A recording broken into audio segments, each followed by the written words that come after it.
Rakyat diseru terus kukuh perpaduan semangat toleransi. Rejim Zionis kembali tutup lintasan Rafah. Assalamualaikum, salam Malaysia Madani. Saya Izamil Nasir dalam Utama 9 pagi.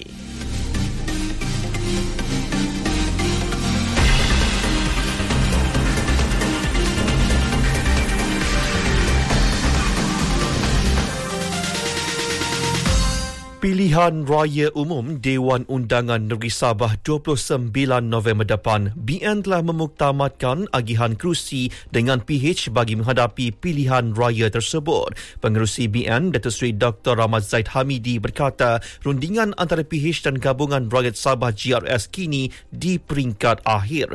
Beliau menjelaskan kerjasama antara gabungan utama itu penting untuk memastikan setiap parti menumpukan kekuatan di kawasan masing-masing. Ia juga bagi mengelakkan pertembungan tidak wajar. Jelas Datuk Seri Dr. Ahmad Zahid, pertembungan dengan calon-calon BN dan GRS tidak dapat dielakkan, namun pihaknya akan memastikan tiada pertembungan antara BN dan PH. Menurut beliau lagi, pemilihan calon BN akan dibuat berdasarkan potensi kemenangan dengan mengambil kira komposisi etnik dan demografi kawasan selain memberi peluang kepada muka baru.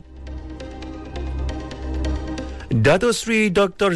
Ahmad Zahid dalam pada itu mengajak seluruh rakyat Malaysia terus memperkukuhkan perpaduan, semangat toleransi, hormat menghormati dan kasih sayang yang menjadi asas kekuatan negara berbilang kaum serta berbudaya bersempena sambutan Deepavali tahun ini. Beliau berharap perayaan Deepavali kali ini membawa cahaya kebahagiaan dan kesejahteraan buat semua yang meraikannya. Beliau juga mengucapkan ucapan sama kepada seluruh penganut agama Hindu di Malaysia, khususnya di Bagan Datuk. Sementara itu, Menteri Komunikasi Dato' Fahmi Fadil mengucapkan selamat Hari Deepavali kepada semua rakyat Malaysia yang meraikannya. Menerusi satu hantaran di media sosial, beliau berharap perayaan itu membawa sinar kegembiraan dan keharmonian buat seluruh keluarga yang menyambutnya. Tambah beliau, setiap pelita yang dinyalakan bersempena perayaan cahaya itu diharapkan dapat menerangi kehidupan dengan kebahagiaan, kasih sayang dan kedamaian. Kementerian Sumber Manusia menerusi perkisah komite memastikan golongan sasar menerima manfaat perlindungan sosial. Langkah itu dilaksana menerusi program lawatan ke rumah penerima faedah di kawasan luar bandar. Timbalan Menteri Sumber Manusia Datuk Seri Abdul Rahman Muhammad berkata, program turun padang itu membolehkan kementerian melihat sendiri keadaan sebenar penerima faedah serta memastikan mereka mendapat bantuan sewajarnya. Kami ingin melihat apa keadaan sebenarnya, apakah yang berlaku di peringkat luar, termasuklah apa jenis sekalipun di bawah Kementerian Sumber Manusia, kita akan cuba laksanakan. Dan ini salah satu yang sering saya katakan bahawa kebaikannya mencarung dalam perkesah ini sendiri. Dan inilah hasilnya. Datuk Seri Abdul Rahman. Dianggarkan lebih 900 juta ringgit diperlukan bagi pelaksanaan kerja menaik taraf 4 Seksyen Red Line dalam projek PAN Borneo Sarawak.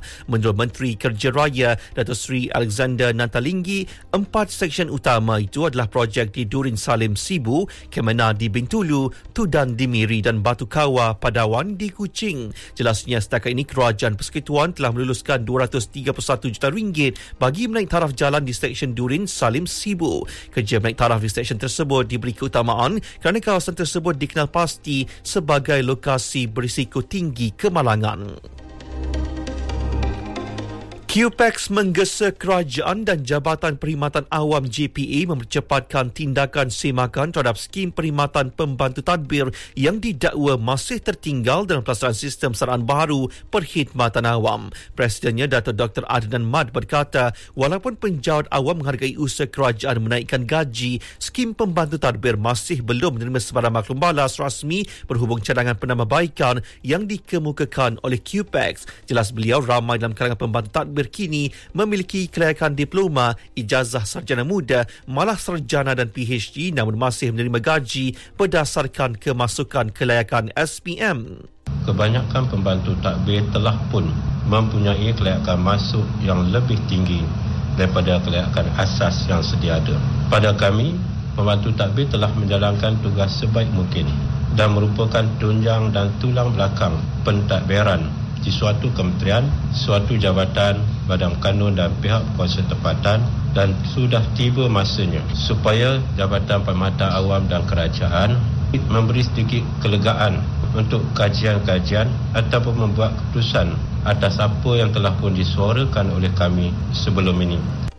QPEX berharap JPA menyegerakan pertemuan rasmi dengan pihaknya bagi membincangkan cadangan yang telah dikemukakan demi keadilan kepada lebih 100,000 pembantu tadbir di seluruh negara.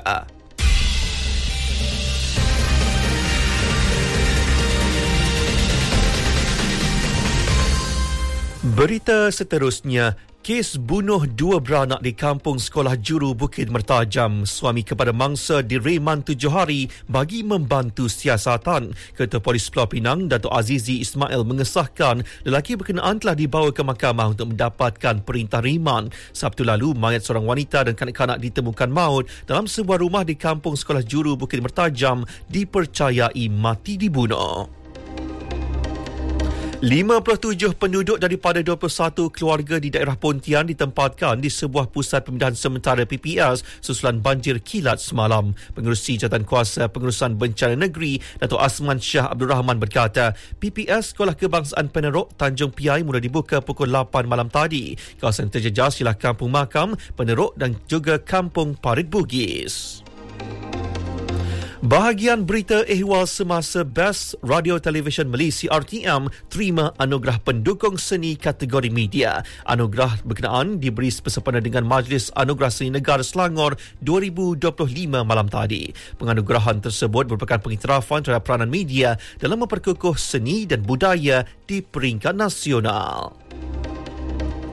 Kita ke perkembangan luar negara. Ketua Rangkaian Pertubuhan Masyarakat Sivil di Gaza, Amjad Al-Shawwa, memberi amaran peningkatan risiko kebuluran di semenanjung Gaza. Ia susulan penutupan berterusan lintasan Rafah oleh pihak berkuasa Israel. Beliau menegaskan ratusan ribu penduduk khususnya wanita hamil dan kanak-kanak kini menderita akibat kekurangan zat makanan yang serius. Sementara itu, agensi bantuan menggesa agar lintasan Rafah dibuka semula bagi mempercepatkan penghantaran makanan, bahan api dan ubat-ubatan. Lori-lori membawa bekalan bantuan kemanusiaan dilihat terkandas di sempadan Rafah. Pemandu truk akui mereka diarah berpatah balik ke Mesir ketika cuba memasuki Gaza bagi menghantar bekalan bantuan kemanusiaan.